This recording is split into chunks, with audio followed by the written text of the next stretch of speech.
कभी कभी अपलाइन की भी व्यवस्था होती है। मुझे जिस व्यक्ति ने ज्वाइन कराया था, ज्वाइन कराने के बाद, सिखाने के बाद, सिखा दिया खूब, प्लान देना, फॉलोअप करना, रजिस्ट्रेशन करना, ये करना, वो कर, मास्टर बना दिया एक तरह से, मान लो कम समय में मास्टर बना दिया। लेकिन मुझे अंदर तक ठूस ठूस के यकीन दिला दिया था क्या आप डायमंड बन सकते हैं, अंदर तक यकीन दिला दिया था।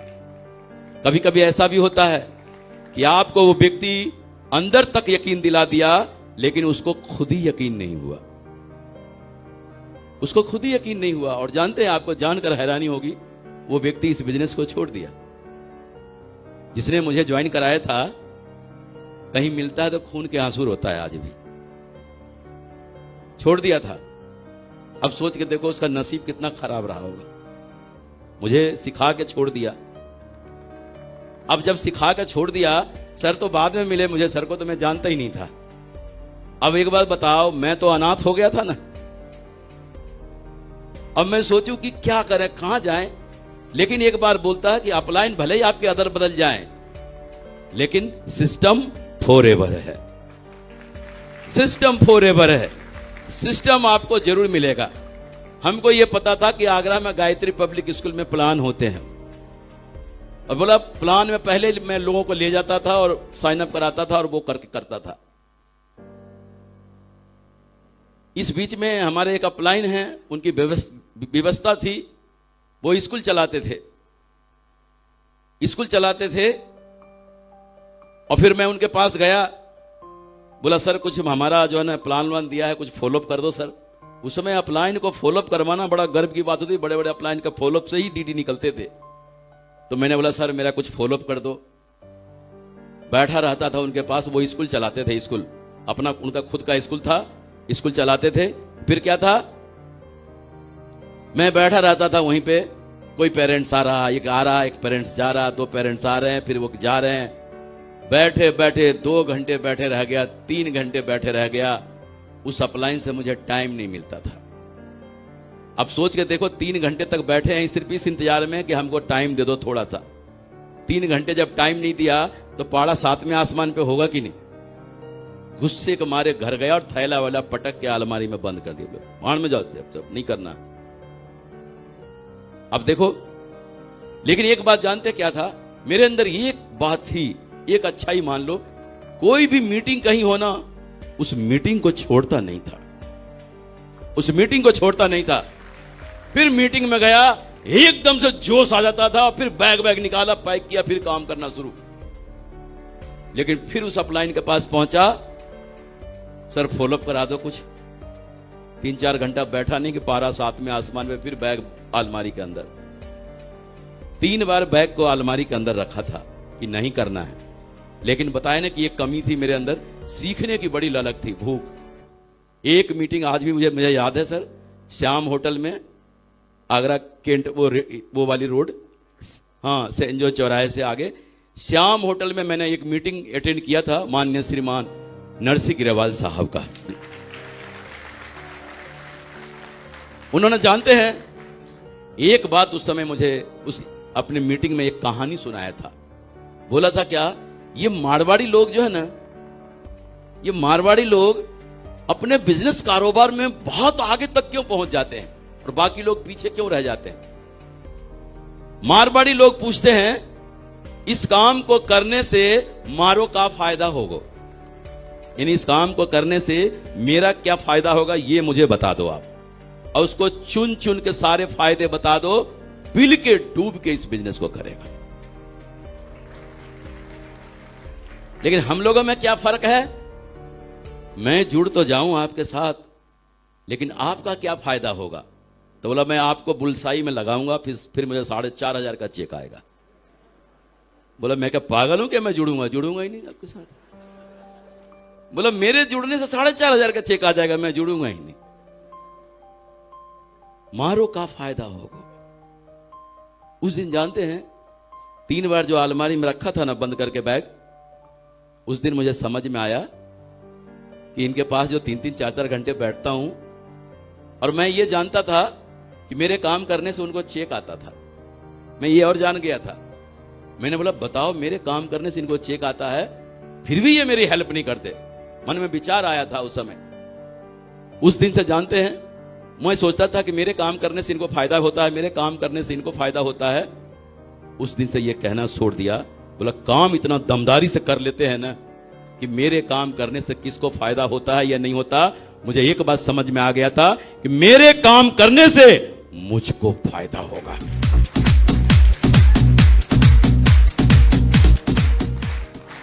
और उस दिन से देखो काम करता चला गया, काम करता चला गया। अब बताओ, मेरे दिमाग में नहीं था कि मैं जितना काम कर रहा हूं उनका दुगना उनका चेक आ रहा होगा, मैं जितना सेल भेज रहा हूं उनका दुगना उनका चेक आ रहा होगा। ऐसा हो रहा होगा कि नहीं? लेकिन मैंने इसकी परवाह नहीं किया। परिणाम आज आप लोगों के सामने, आप लोगों के सामने है। आप में से बैठे बहुत सारे लोगों के मन में यही रहता है, ये अपलाइन का चेक आता। मेरे तो देखो 2 लाइन है, मेरे 2 लाइन है।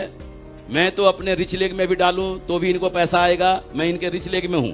मैं अपने रिच में डालूं तो भी पैसा आएगा, मैं अपने बैलेंस में डालूं तो भी पैसा आएगा। तो फिर क्या होता है, अपलाइन को ही ब्लैकमेल करने लग जाते हैं कि सर देखो मैं बैलेंस में डीडी निकाल रहा हूं, बैलेंस में मैं काम कर रहा हूं। आपको तो पूरा ही पैसा आता है ना, लेकिन हमको बताओ हमको क्या आ रहा है? हमारे रिच लेग में से तो एक भी नहीं गए हैं। सब एक दूसरे को देख के मुस्कुरा रहे हैं। अच्छा अब समझ में आ रहा है कि अपलाइन को तो हमारे बैलेंस में से भी जाए चाहे रिच में से जाए पैसा आता, क्यों? हम उनके रिच लेग में है ना। और फिर क्या होता है, ब्लैकमेलिंग शुरू हो जाती है। सर आपको तो पता है कुछ आ तो रहा नहीं है हमको, लेकिन बताओ मैं जितने सेल भेजता हूं चाहे बैलेंस से चाहे रिच से, आपको आता है कि नहीं? तो कम से कम इतना तो हक बनता है कि डायमंड सेलिब्रेशन वाला एंट्री पास तो आप मुझसे मेरा ले ही सकते हैं। क्या लगता है सर बताओ, एलडीपी का पैसा हमको देना चाहिए क्या? ये लेवल अप का इतना तो कर ही सकते हैं सर। मेरा तो देखो पूरे 4 सप्ताह से 0-0 है, लेकिन आपका देखो क्योंकि सारे सेल मेरे बैलेंस में ही जा रहे हैं, लेकिन आपका तो रिच है ना। वो क्या करते हैं, अपलाइन को ब्लैकमेल करना शुरू कर देते हैं। तो देखो हमें उम्मीद पे नहीं रहना है कौन काम करेगा नहीं करेगा, कौन काम करेगा नहीं करेगा, वो करेगा वो करेगा वो करेगा वो करेगा। जब तक आप नहीं काम करेंगे ना, आपका काम नहीं होगा। जब तक आप नहीं काम करेंगे आपका काम नहीं होगा। मेरा भी काम तब तक नहीं हुआ जब तक मैंने जी जान लगा के काम नहीं शुरू किया। परिणाम देखो, काम करना शुरू कर दिया, जी तोड़ के काम किया, एकदम पिल के काम किया। पिल के ऐसा वैसा नहीं। जब काम किया ना तो काम के अलावा मुझे कुछ भी सूझा नहीं, काम के अलावा मुझे कुछ भी नहीं दिखाई दिया। काम काम और काम। पूछ के देखो, यहां पर बैठे हैं, हाँ जी दिनेश जी, गंगापुर में बहुत सारी चीजें घूमने लायक होगी, कुछ तो होगी। कभी दिखाया आपने मुझे? कभी बोला चलो सर वहां घुमा लाते हैं, एक फोटो खिंचवा देंगे आपकी? पूछो यहां पे जितने भी बैठे हैं ना, इनसे पूछ के देखो इनके शहर में मैं कितने बार गया हूं। लेकिन ये नहीं बोला कि सर चलिए यहां पे घुमाते हैं आपको, यहां एक फोटो खिंचवाते हैं। क्यों?